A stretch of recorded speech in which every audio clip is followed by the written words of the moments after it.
यामिनी की बात सुनकर अभिमन्यु मन में सोचने लग जाता है। वो लॉकेट तो युग को उसकी माँ ने दिया था। इसका मतलब ये हुआ कि सिर्फ अनुराग अंकल ही नहीं बल्कि चित्रा आंटी को भी यक्षिणी के बारे में बहुत कुछ पता था और वो जानती थी कि युग को यक्षिणी से खतरा है। तभी उन्होंने उसके गले में वो लॉकेट पहनाया था।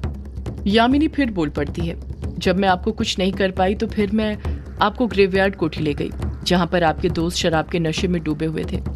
मैंने आपको उसी हालत में दरवाजे पर ही छोड़ दिया। मैं उसी वक्त ग्रेवयार्ड कोठी के अंदर जाना चाहती थी पर जा नहीं पाई, जैसे कोई चीज मुझे रोक रही हो। जब मैं घर पर गई और ये बात बाबा को बताई तो उन्हें भी समझ नहीं आ रहा था कि ऐसा कैसे हो सकता था। उन्हें ये लगा ये सब मेरे अभिशाप के कारण हो रहा है और अगर मुझे ग्रेवयार्ड कोठी में घुसना है तो पहले आपको मारना होगा। बाबा ने मुझे ये भी बताया कि आपको अपने वश में करना मेरे लिए आसान नहीं होगा, इसलिए मैंने आपको अपने प्रेम जाल में फंसाना शुरू कर दिया। आपसे कई मुलाकातें की, कभी कुएं के पास तो कभी रोंका मुचा घाट पर।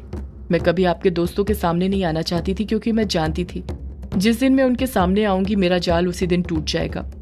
ये बात बोलते हुए यामिनी अभिमन्यु और कछुए की तरफ देखने लग जाती है। यामिनी गहरी सांस लेने के बाद कहती है, अमावस्या पास आ रही थी और मुझे आपको अपना शिकार बनाना था और जब अमावस्या की रात आई तो आप ग्रेवयार्ड कोठी से बाहर ही नहीं निकले, पर अपने अभिशाप की वजह से मुझे किसी न किसी को अपना शिकार बनाना जरूरी था। मैं किसी बेगुनाह मर्द को अपना शिकार नहीं बनाना चाहती थी, इसलिए मैंने उन मर्दों को चुना जो नीच थे, पापी थे, जिन्हें इस पृथ्वीलोक पर रहने का कोई हक नहीं था।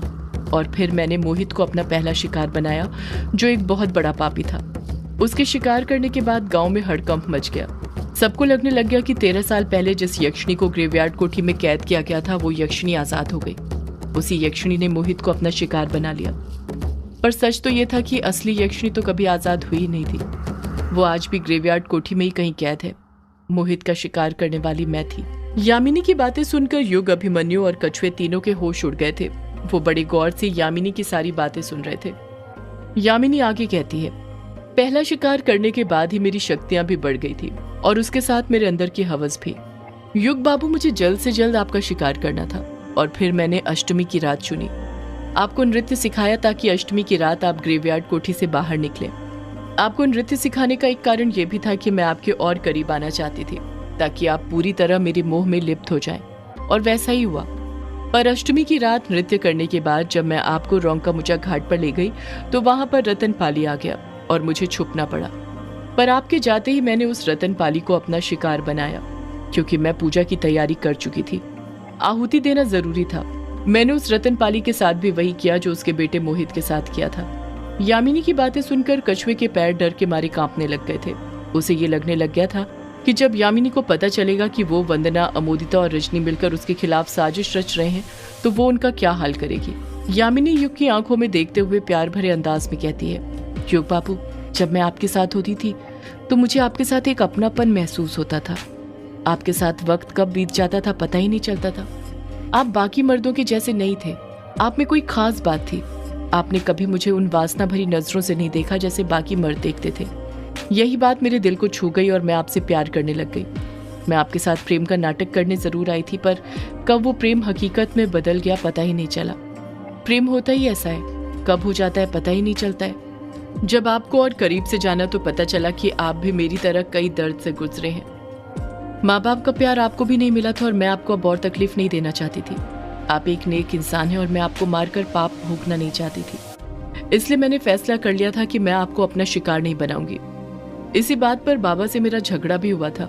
मैं इस बात पर अड़ गई थी कि मैं आपको अपना शिकार नहीं बनाऊंगी, आपको नहीं मारूंगी। पर तब बाबा ने मुझे बताया कि आपका शिकार करना जरूरी था। वो 13 सालों से आपका ही इंतजार कर रहे थे कि कब आप आए और मैं कब। यामिनी अपनी बात पूरी करती उससे पहले ही युग उसे बीच में टोकते हुए कहता है, क्या कहा अभी तुमने यामिनी? तुम्हारे बाबा मेरा 13 सालों से इंतजार कर रहे थे, पर क्यों? यामिनी जवाब देती है, क्योंकि युग बाबू वो आप ही थे जिसको मारकर मुझे मेरे अभिशाप से मुक्ति मिल सकती थी, और अपने अभिशाप से मुक्ति पाने के बाद ही मैं अपने बाबा को उनके श्राप से मुक्ति दिला सकती थी। युग हैरानी के साथ कहता है, कैसा श्राप यामिनी? तुम किस श्राप की बात कर रही हो? तुम्हारे बाबा को क्या श्राप मिला था? यामिनी बिना रुके जवाब देती है, बाबा को क्या श्राप मिला था, किसने दिया था, ये बाबा ने मुझे कभी नहीं बताया। जब भी उनसे उस बारे में पूछती तो कहते थे उन्होंने एक बहुत बड़ा पाप किया था और उसी की सजा वो इस लोक में भोग रहे थे। सदियों से अगर एक यक्षिणी एक अभिशाप को भोग रही थी, तो एक यक्ष भी था जो सालों से एक श्राप को भोग रहा था इस पृथ्वी लोक पर। युग के कुछ कहने से पहले ही अभिमन्यु हड़बड़ाहट के साथ बोल पड़ता है। क्या कहा? यक्ष? मतलब तुम्हारे बाबा एक यक्ष थे? वही यक्ष जो यक्षिण लोक में रहा करते थे? यामिनी हामी भरते हुए कहती है, हाँ अभिमन्यु, यक्ष। मेरी माँ के इस लोक में आने के बाद सदियों बाद बाबा भी इस लोक में आए थे और उन्हें एक पाप के कारण एक श्राप मिला था, जिस कारण वो इसी लोक में रह गए। उस श्राप के कारण उनकी सारी शक्तियां चली गई थी, जिस कारण वो भी आम इंसान बन गए थे और चाहते हुए भी अपने लोक वापस नहीं लौट पाए।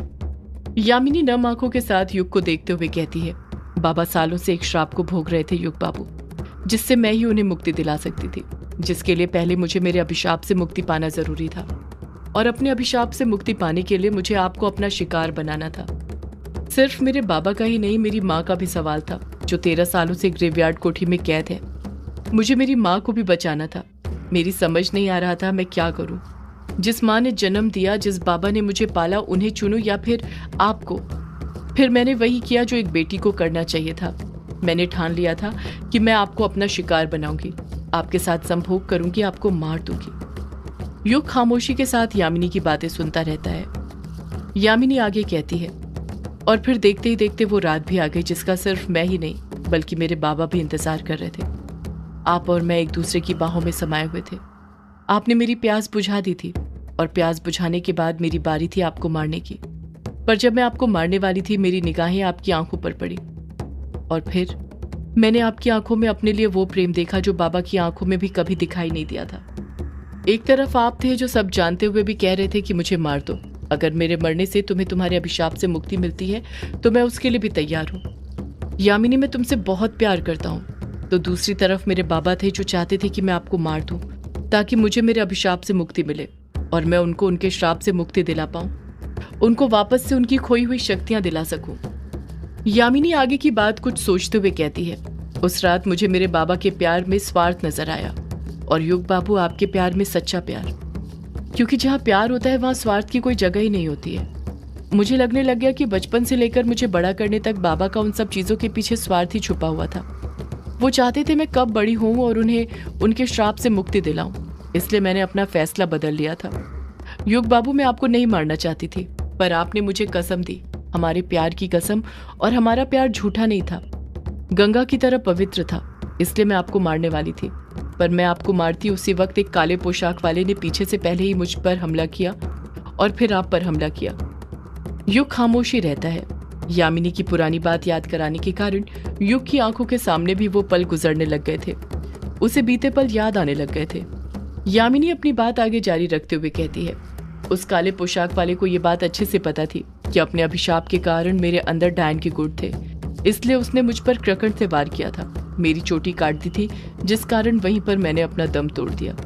पर मेरे अभिशाप के कारण मेरी आत्मा भटकने लग गई और 9 महीने तक मैं भटकती रही और फिर 9 महीने के बाद शालिनी का शरीर मुझे मिला। शालिनी का शरीर मुझे कैसे मिला, उसके साथ किसने क्या किया, ये सब मैं युग बाबू आपको पहले ही बता चुकी हूँ। युग चुपचाप यामिनी की बातें सुनता रहता है, बीच में दखल नहीं देता है, जैसे वो आज यामिनी से उसकी पूरी दास्तां जानना चाहता था। वो नहीं चाहता था कि कुछ भी छूटे। जब कोई कुछ नहीं कहता है तो यामिनी ही आगे बोल पड़ती है। जब मैंने शालिनी के शरीर में प्रवेश किया तो भले ही मैं एक यक्षिणी थी, पर मुझे एक इंसान का शरीर मिल गया था, जिस कारण मैं आसानी से ग्रेवयार्ड कोठी के अंदर जा सकती थी। ग्रेवयार्ड कोठी में घुसते ही मुझे आभास हो गया था कि वहां पर भी कुछ न कुछ तो अजीब चीज जरूर थी। जब मैं शालिनी के शरीर में 1-2 दिन रही तो मुझे पता चल गया था कि उसके साथ क्या हुआ था। उसका वो हाल उस काले साए ने किया था। मैं नहीं जानती थी वो कौन है, पर इतना समझ गई थी कि यही वो खतरा था जिससे बचने के लिए बाबा कहा करते थे। मैंने ग्रेवयार्ड कोठी में रहकर ही उस काले साए के बारे में जानने की कोशिश की, पर कुछ पता नहीं चला। सिर्फ इतना ही नहीं, बल्कि मैंने अपनी माँ को भी ग्रेवयार्ड कोठी में खोजा, पर वो भी कहीं नहीं मिली। पता नहीं उन 3 धर्म गुरुओं ने उन्हें कहाँ पर कैद किया था। यामिनी फिर बोल पड़ती है, मैं माँ को ढूंढ ही रही थी कि उसी वक्त मुझे युग बाबू आपके और आपके दोस्तों के जरिए माँ के ताज के बारे में भी पता चला, और मैं कैसे भी वो ताज हासिल करना चाहती थी, क्योंकि वो मेरी माँ का ताज था, यानी कि मेरा, उस पर मेरा हक था। इसलिए मैं भी ताज ढूंढने में लग गई। आपको याद है युग बाबू, ताज ढूंढने ही हम सब अघोरी के ठिकाने पर गए थे। कोई कुछ कहता उससे पहले ही कछुआ कहता है, उसको मैं कैसे भूल सकता हूँ, वो मुझे अच्छे से याद है। वो 4 पड़ाव थे और पहले पड़ाव पर ढेर सारे सांप थे जिन्होंने मुझ पर हमला कर दिया था। वो तो दादी ने ना होते हुए भी मेरी मदद कर दी थी, वरना मेरा तो वहीं पर खेल खत्म हो जाता। यामिनी कछुए को देखते हुए कहती है, कछुए, तुम्हारी मदद दादी ने नहीं बल्कि मैंने करी थी। उस दिन जो मंत्र तुम्हें सुनाई दे रहा था वो दादी ने नहीं, मैंने तुम्हें बताए थे। कछुआ यामिनी को एकटक नजर से देखते हुए पूछता है, तुमने मेरी मदद करी, पर क्यों? यामिनी जवाब देती है, क्योंकि मैं नहीं चाहती थी कि युग बाबू के किसी भी दोस्त को कुछ भी हो। आखिर तुम सब मेरे भी तो दोस्त हो ना। जैसे ही यामिनी ये बात बोलती है, कछुए के मन में भी यामिनी के लिए हमदर्दी जाग जाती है। उसे भी यामिनी में एक दोस्त दिखाई देने लग जाता है जो अब तक दिखाई नहीं दिया था। यामिनी युग से कहती है, युग बाबू, आपको तो याद ही होगा कि तीसरे पड़ाव में मैं पेड़ के पास जो झूला था वहीं पर रुक गई थी। युग हड़बड़ाहट के साथ कहता है, हाँ याद है, तुम वहीं पर रुकने की जिद कर रही थी और जब मैं और अभिमन्यु वापस आए तो तुम वहां पर नहीं थी। तुम्हें ढूंढते हुए हम परेशान भी हुए थे। तुम हमें आगे मिली थी नदी के पास, तुम भीगी हुई थी, और जब मैंने तुमसे पूछा कि तुम भीगी कैसे तो तुमने मुझसे कहा, तो तुमने कुछ कहा था, क्या कहा था? कुछ याद नहीं आ रहा मुझे। यामिनी युग को सच्चाई बताते हुए कहती है, उस वक्त मैंने आपसे जो बोला था वो झूठ था युग बाबू।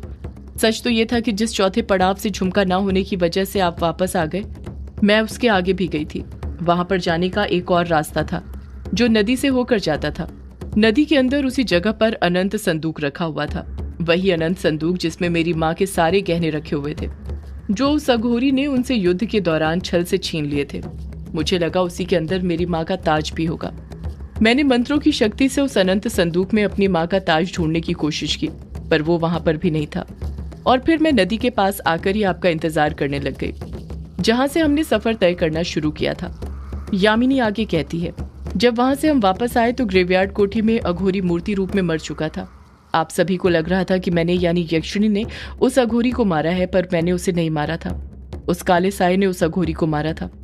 मेरे बाबा ने खुद उस काले साए को अघोरी को मारते हुए देखा था। उस रात जो काली पोशाक वाला आदमी आपसे टकराया था वो मेरे बाबा थे। युग तुरंत यामिनी को बीच में टोकते हुए कहता है, कहीं तुम्हारे बाबा ही तो वो काली पोशाक वाले आदमी नहीं थे यामिनी, जिसने उस रात तुम पर क्रकट से वार किया था? यामिनी कहती है, नहीं युग बाबू, वो मेरे बाबा नहीं थे। मेरे बाबा कभी मुझे मार नहीं सकते थे क्योंकि वो जानते थे सिर्फ एक मैं ही हूँ जो उन्हें उनके श्राप से मुक्ति दिला सकती हूँ। कुछ दिनों बाद जब मैं बाबा से मिली तो उन्होंने फिर मुझे युग बाबू आपको मारने को कहा, पर इस बार मैंने सोच लिया था कि मैं आपको नहीं मारूंगी। लेकिन मैं बाबा को सीधे मना भी नहीं कर सकती थी, इसलिए मैं बस बाबा को बहाने देती रही कि मैं सही मौके का इंतजार कर रही हूँ। जैसे ही सही मौका आएगा मैं आपको मार दूंगी। पर सच तो ये था कि मैं अपने ताज के साथ तोड़ ढूंढ रही थी अपने अभिशाप से मुक्ति पाने का, वो भी बिना आपको अपना शिकार बनाए हुए युग बाबू। जैसे ही यामिनी ये बात बोलती है, अभिमन्यु हड़बड़ाहट के साथ बोल पड़ता है, फिर क्या हुआ यामिनी? क्या तुम्हें कोई तोड़ मिला अपने अभिशाप से मुक्ति पाने का बिना युग को मारे? सदियों से है